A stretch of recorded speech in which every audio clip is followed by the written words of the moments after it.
Bienvenidos a este nuevo episodio del Espacio Digital de Frente con Óscar Ortiz. Conversaremos sobre gestión del talento humano y para ello tenemos la presencia de una persona con mucha trayectoria muy destacada en este campo, Denise Hurtado Castedo, quien es CEO de BPO Center and Human Value y directora y asesora de empresas, speaker y coach ejecutivo con más de 22 años de experiencia. Denise, muchas gracias por aceptar nuestra invitación. Gracias, Oscar, por la invitación y saludos a toda tu audiencia. Gracias. Bueno, me llamó mucho la atención, recientemente presentaste un informe sobre el campo en el cual siempre trabajas y ahí vi una frase que sobresalía: la siembra inicia en las personas. ¿Cuál es el mensaje? Bueno, es una invitación con una narrativa en la que hemos involucrado a la siembra.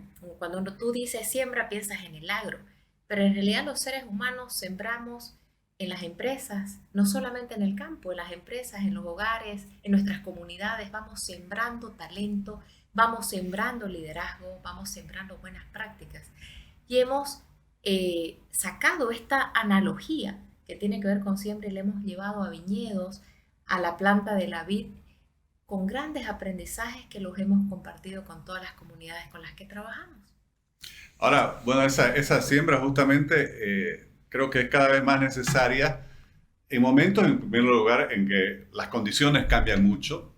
Se habla mucho de innovación, de cambio, de tecnología, pero también, por así decir, se profundizan la diferencia entre generaciones, la diversidad de la proveniencia de los miembros de una organización. Bueno, ¿qué desafíos hay entonces para desarrollar el talento humano en estas nuevas condiciones? Bueno, lo primero que la siembra inicia en las personas y en realidad el primer gran paso es preparar el terreno. ¿Qué es preparar el terreno en la siembra? Eh, Programas, incentivos, políticas para recibir al talento. ¿Y qué es el talento? La siembra, la semillita, ese embrión que germina y se vuelve una planta a la que después el líder con cercanía, con retroalimentación, tiene que alimentar esa planta día a día. Y tú hablabas de diferentes frentes que atender. Y es que así la siembra en este momento no es una siembra con una canastita con flores. Nuestra siembra es en adversidad, en tempestad, en muchos de los casos. Entonces requiere que esa siembra tenga a un líder con un kit adecuado para ir a sembrar. Y que ese líder con el kit adecuado también tenga un liderazgo adaptativo a los tiempos que hay, tiempos de cosecha, tiempos de siembra, tiempos de bienestar también. ¿Y qué estamos viendo en Bolivia? Que hoy hay muchas empresas que lo están haciendo muy bien, tienen muy buenas prácticas, pero también hemos visto que en adversidad, cuando los líderes se sienten entre la espada y la pared, pueden estar dejando heridas en las personas al hacer algunos procesos de downsizing no adecuados. ¿Qué significa esto? Reducciones, optimizaciones de talento de personas sin la práctica adecuada, sin el cómo, sin la cercanía, cómo se debería hacer. Y vuelvo a la vid, a la planta de la vid, y aquí traje un pequeño racimo de uvas en el que ustedes pueden ver que aquí hay una ramita que tiene alguna de las ramas pequeñas sin uvas. ¿Qué pasa? Que cuando vos vas a la planta de vid y extraes las uvas, van a quedar así, van a quedar con estas pequeñas ramificaciones abiertas. ¿Y qué pasa con la planta? Cuando tú dejas la planta de vid en estas circunstancias, entran las plagas, entran las enfermedades y le hacen daño a toda la planta. Lo mismo sucede en las empresas. Cuando tú dejas heridas abiertas en las personas, drenas cultura, drenas clima laboral, drenas bienestar. Y es ahí donde empieza a destruirse el valor en las organizaciones. Ahora, justamente hablabas de adversidades y estamos en un momento complejo, con una situación económica ya que se comienza a hacer cada vez más difícil. Todos hablan de las dificultades de la obtención de divisas, por ejemplo. Creo que hay un entorno de incertidumbre. Bueno, en estas circunstancias, frente a lo que mencionaba sobre la responsabilidad que tiene el líder de llevar estos procesos de adaptación a las nuevas circunstancias económicas de forma adecuada, ¿cuáles serían tus principales sugerencias? Hablando de liderazgo, no egos, es decir, acerquémonos a la gente cuando más la gente necesita comunicación por parte del líder. De hecho, en el estudio de clima laboral empleador líder con 23.658 datos, es el estudio más robusto a nivel nacional que hay. ¿Qué significa esto? Cantidad de respuestas de encuestas que nos hablan o que nos, personas que nos transmiten su sentir, su satisfacción respecto al lugar donde trabajan. Y ahí que podemos ver que en realidad las personas nos dicen la principal debilidad de los liderazgos en Bolivia es la comunicación. Si bien ha mejorado, pero sigue siendo la más débil. Y cuando tú vas y miras, haces la microcirugía y quieres ver qué parte de la comunicación es la que falta, es la escucha, es la cercanía, el darte tiempo para ver cómo poder ayudar a las personas, cómo darle los recursos, las herramientas para que puedan alcanzar los resultados. El feedback, la retroalimentación a tiempo. Entonces la comunicación sigue siendo un frente que atender. La buena noticia es que comunicación se debe seguir trabajando, pero que lo que hemos mejorado bastante es el compromiso. Los trabajadores hoy en Bolivia están con un alto compromiso. ¿Qué significa eso? Que en adversidad todavía tenemos maletas de credibilidad, de clima, de alineación a buenas prácticas que nos van a servir para continuar trabajando, continuar vendiendo, produciendo en nuestro país. Mencionabas que frente a la adversidad se necesitan liderazgos adaptativos. Bueno, se ha escrito, hay varios autores que han escrito sobre este tema, pero aplicado a nuestras circunstancias actuales en Bolivia, ¿cómo lo traducirías a nuestra realidad? A ver, basémonos en la data. Primero hay que segmentar, caricias diferentes. ¿Y qué significa esto? Las generaciones no aprecian los mismos beneficios. La gente, los más jóvenes, los centennials, que por cierto hay que quitar ese paradigma que tenemos que los jóvenes o los más jóvenes no se fidelizan con ninguna empresa. Nosotros lo que vemos en cifras es que los centennials tienen un 82% de satisfacción. Le siguen los baby boomers con 81.2%. Los millennials son el foco de atención con un 79%. Pero los centennials son los más jovencitos. Más bien los jovencitos lo que quieren son oportunidades de empleo, porque es insuficiente el empleo en Bolivia. Los millennials son los que aprecian otro tipo de beneficios, más flexibilidad laboral, más tiempos híbridos, probablemente también algunos beneficios que tienen que ver con, no tanto con seguro privado de salud, sino tal vez con gimnasio. Entonces, cuando hablo de dar caricias diferentes, entender, segmentar por generación, entender lo que aprecia cada generación dentro de la empresa. Ya murió eso, Oscar, de tratemos a todos por iguales, como probablemente nosotros lo aprendimos hace muchos años. Hoy el líder adaptativo tiene que ver con dar caricias diferentes. Generación, género. ¿Qué podemos ver en género? La primera noticia muy positiva es que hay cada vez más mujeres presentes en las empresas. 9.700 mujeres y 13.958 varones, 41% de presencia femenina en las empresas. Y esto va creciendo. Hay cada vez más presencia de mujeres en las empresas. ¿Qué falta? Y lo dice la encuesta. Oportunidades de crecimiento. Presencia hay, pero aún falta políticas, prácticas de desarrollo de habilidades en las mujeres, pero sobre todo que también abramos los espacios para que las mujeres puedan seguir creciendo. Entonces, ¿qué debería hacer un líder? Segmentar, entender que hay generaciones, que hay género y que también propósitos. Las personas entran con anhelos y propósitos diferentes y tenemos que escuchar para poder ver dónde esa persona puede entregar el máximo valor a la organización. Denise, mencionabas en alguna respuesta anterior que en este momento se necesita innovar mucho en programas, políticas e incentivos y trabajas con muchas empresas, has hecho un estudio muy amplio. No sé si nos podrías dar algún ejemplo de aquellas mejores prácticas que podrías resaltar, que has visto que se están aplicando. Bueno, para los más jóvenes, sigo con el tema de generacional, empleo, dar oportunidades con pasantías, dar oportunidades con como una universidad, una academia donde la gente va y aprende y no necesariamente se queda en tu empresa, pero estás sembrando. Sigo con la analogía de la siembra, sigue sembrando en el talento emergente. Y muchas empresas hoy también están desarrollando capacidades en las mujeres para que puedan seguir creciendo.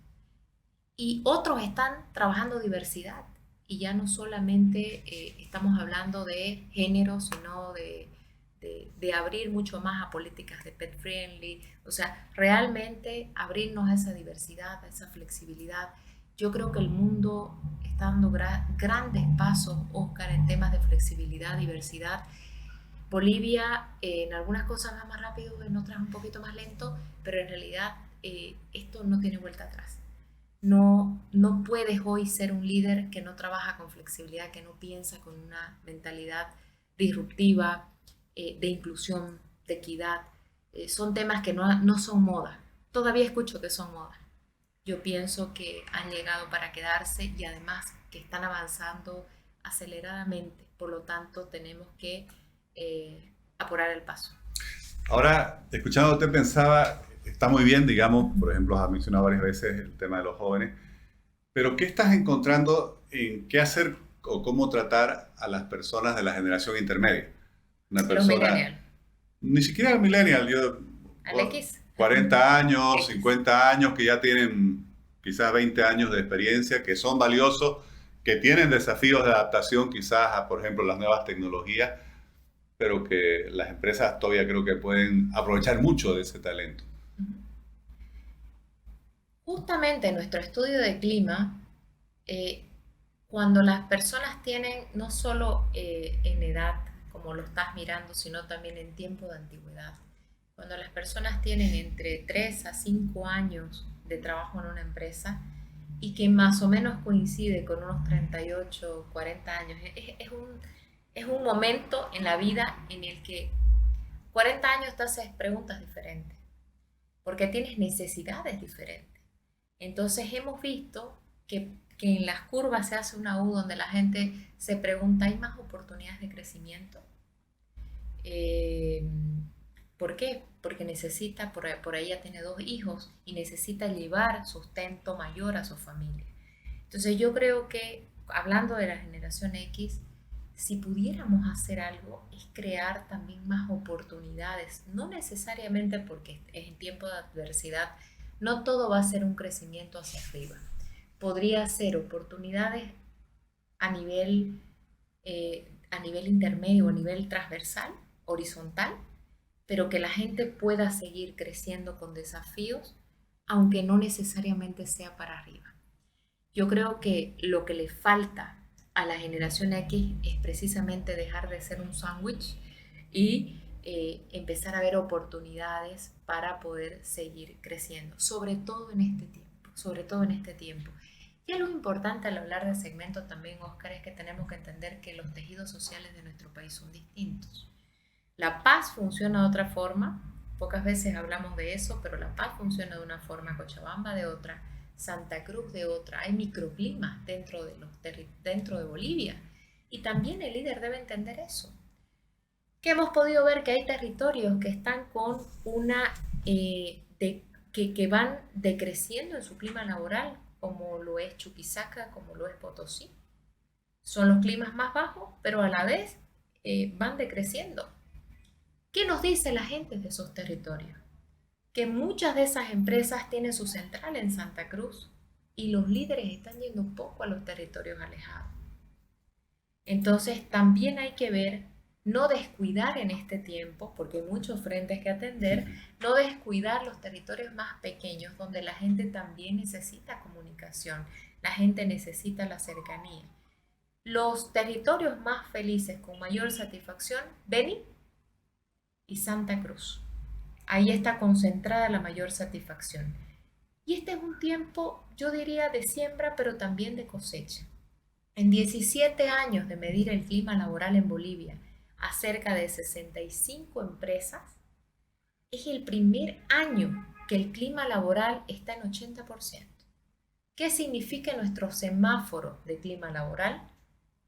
Empresas que logran alta satisfacción en sus colaboradores. hay maletas de credibilidad. Hemos hecho y hemos cultivado muy bien nuestros terrenos, nuestros espacios de trabajo. ¿Qué falta? Clima 80%, liderazgo 78%. ¿Qué quiere decir esto?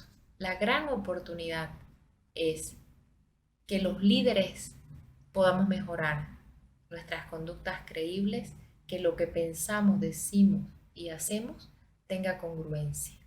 Todavía hay espacios, territorios que las diferentes empresas tienen que trabajar para que sus liderazgos sean más homogéneos en todos los lugares donde están.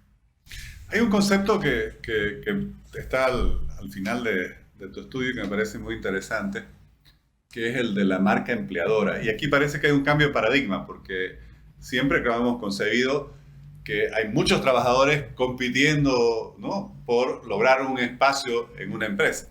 Ahora las nuevas escuelas de gerencia, de liderazgo nos dicen, no, las empresas tienen que ir a competir por el talento y tienen que ser las que convenzan a la gente que trabajen con ellos.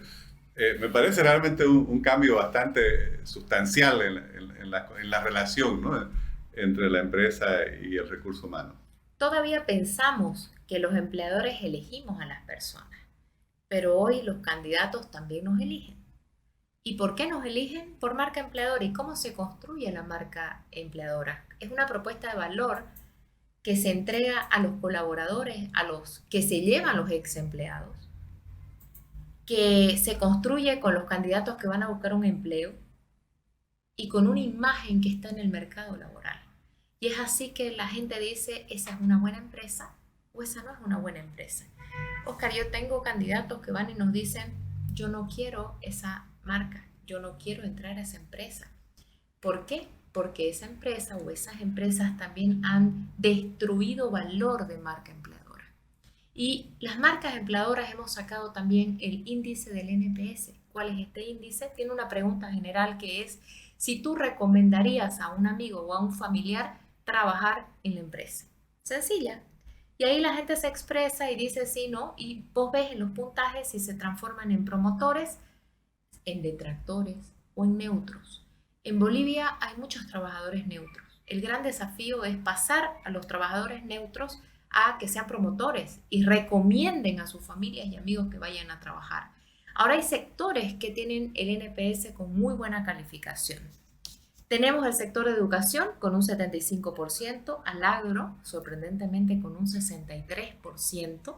Me llamó la atención una grata porque Santa Cruz es agro, entonces vemos que ahí el agro tiene buenas prácticas y no las conocemos. Entonces, muy buen resultado. Y salud, el rubro de salud con 61%. Pero también vemos el extremo, y es de que el rubro que tiene el NPS más bajo es el sector industria.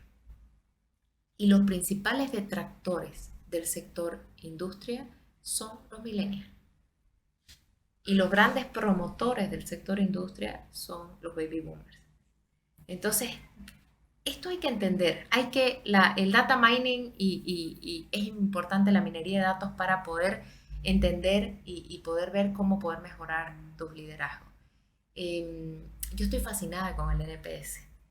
La verdad que la data que ha salido, el poder hacer esa correlación entre clima y NPS, y tengo clientes que están haciendo la correlación entre NPS, que es la experiencia del colaborador, con la experiencia del cliente. Imagínate, fascinante. Y tengo la correlación del clima, NPS y liderazgo. Por eso te digo, hay cosas que estamos haciendo muy bien.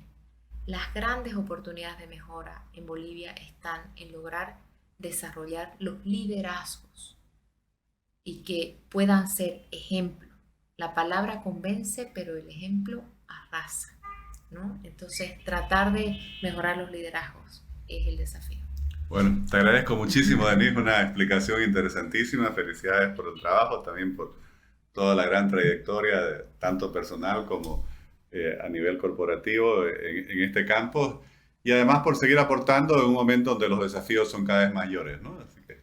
Y ahí yo quiero dejarte un mensaje que tiene que ver también con la siembra, y es, si siembras escasamente, cosecharás escasamente. Pero si tienes esa mentalidad de sembrar abundancia, prosperidad, tu cosecha va a venir en la misma dimensión, con abundancia y también con prosperidad. Qué bueno. Gracias, muy interesante, gracias.